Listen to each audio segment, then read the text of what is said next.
Pero vos crees que él, si hubiera tomado otra decisión, no hubiese podido. Es decir, que no es que lo de Costec y Santillán lo obligó a adelantar las elecciones y que hay un punto incomparable entre un caso y el otro, que él podría no haber llamado anticipada a las elecciones. Él sentía que lo he hablado con él en esta mesa. Yo tengo una amistad con Duhalde, un respeto, una gratitud, y siento que es uno de los hombres de la Argentina que el tiempo le va a reconocer la contribución que hizo a pacificar el país y a ponerlo en la senda de una nueva organización económica con el entonces ministro Lavagna. Siento que eso es una asignatura pendiente del tiempo de un ordenador también para reconocer estas cosas. Y lo he hablado acá con él, porque yo como ministro de Turismo de él, en su momento y con la confianza y la intimidad, tablero de ajedrez de por medio, habíamos conversado este tema. Yo dije, pasa apurada. ¿Por qué? Espere, la gente también del país se está poniendo en marcha. Yo era secretario de Turismo y era el único funcionario que se movía por todo el país. Le decía, ahí sí que había brotes verdes de verdad.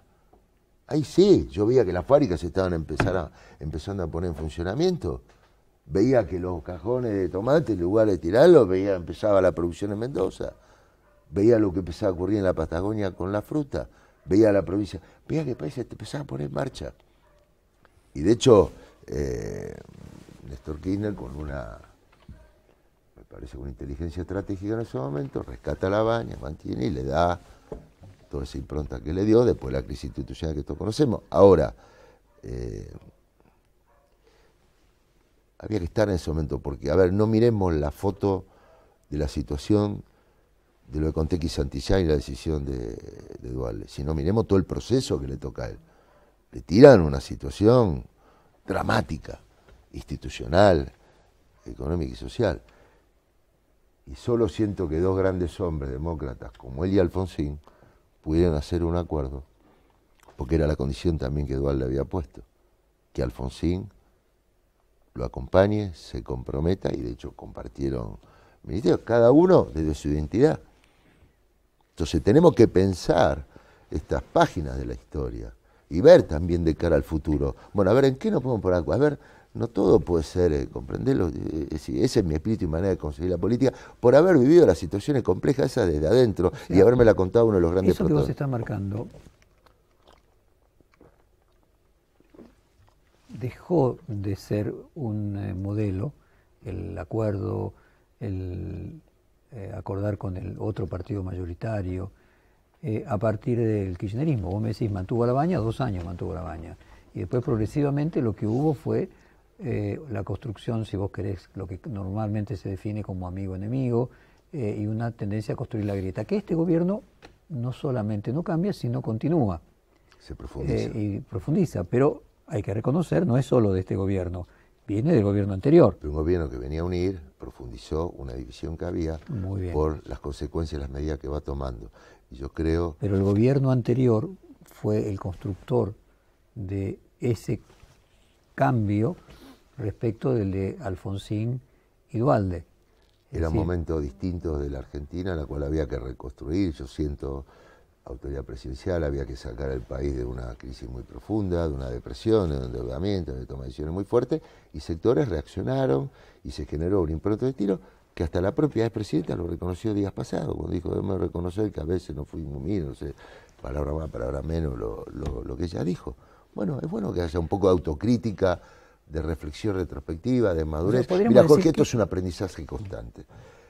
Uno no es, me imagino, ni el mismo presidente de primer año, segundo, tercero. Uno no es el mismo gobernador de primer año, segundo, tercero. Uno no es la misma persona después cuando está en el llano 2 años. Es decir, es una evolución. Vos no sos el mismo empresario, el mismo periodista. Es decir, es así y este trabajo te va haciendo de esa manera. Y la sociedad no es la misma, que es lo primero que tenemos que interpretar. Y se incorporan nuevas demandas. O sea, Cristina se socializó, se hizo más como Scioli. O sea, Cristina... No, sería una falta de respeto hacia ella.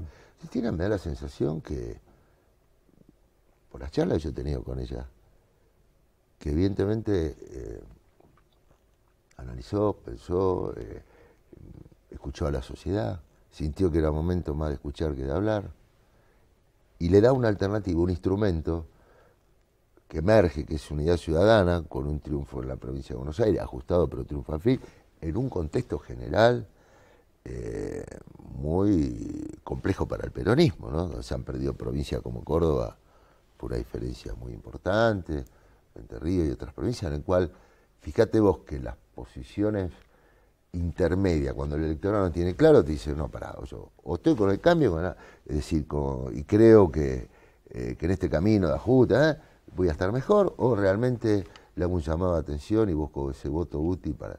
Y creo que en ese sentido ella pone a disposición del electorado de la provincia de Buenos Aires, y de hecho el resultado que se obtuvo en Santa Fe también es una demostración de esto, cuando hubo una posición clara, la gente acompañó, y ella interpreta esta situación, hace su reflexión, inclusive hace en el documento un párrafo que yo rescato, cuando dice nadie tiene que renunciar a nada en sus aspiraciones futuras, inauguremos una nueva etapa, es decir, se pone en un lugar donde diciendo, mire, acá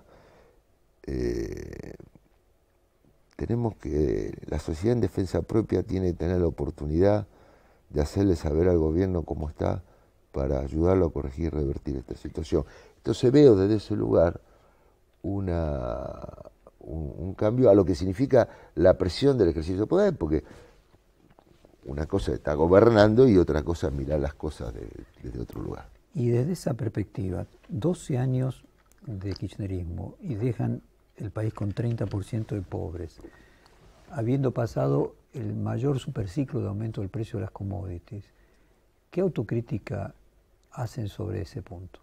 Y que es evidente que es una situación de las cuales, obviamente, a mí me preocupaba y me ocupaba para el tiempo que se venía, de qué manera reducir genuinamente la pobreza y transformar el rol social del Estado por trabajo genuino, que se ha ido descuidando, porque hoy las changas, todo lo que hace a gente que se la rebuscaba, al deteriorarse el trabajo formal, se va deteriorando también el otro tipo de trabajo. En las elecciones presidenciales de 2015 vos fuiste el candidato más cercano a la Iglesia y que muchos identificaban directamente como el candidato del Papa Francisco. ¿Cuál fue tu contacto después de las elecciones con él? Tuve una oportunidad en víspera de mi cumpleaños, el año pasado. ¿El año pasado? Este año, ¿no? Este año, enero. Tuve el 12 de enero con él. Tuve la oportunidad por toda la admiración, respeto que yo tengo y su contribución a este momento. ¿El año pasado no tuviste contacto con él en ningún momento? No. ¿Y antes, en el pasado, vos tenías un contacto más fluido? Sí.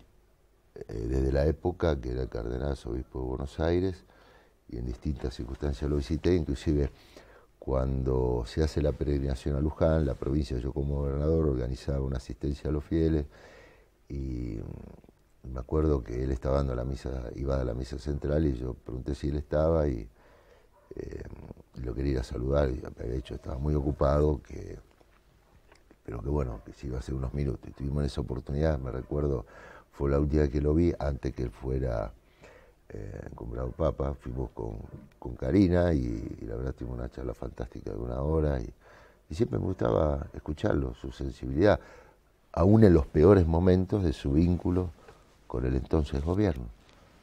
Yo nunca dejé de visitarlo y de hablar con él, muchas veces tenía que ir en forma muy sigilosa, reservada, pero bueno, me hacía bien.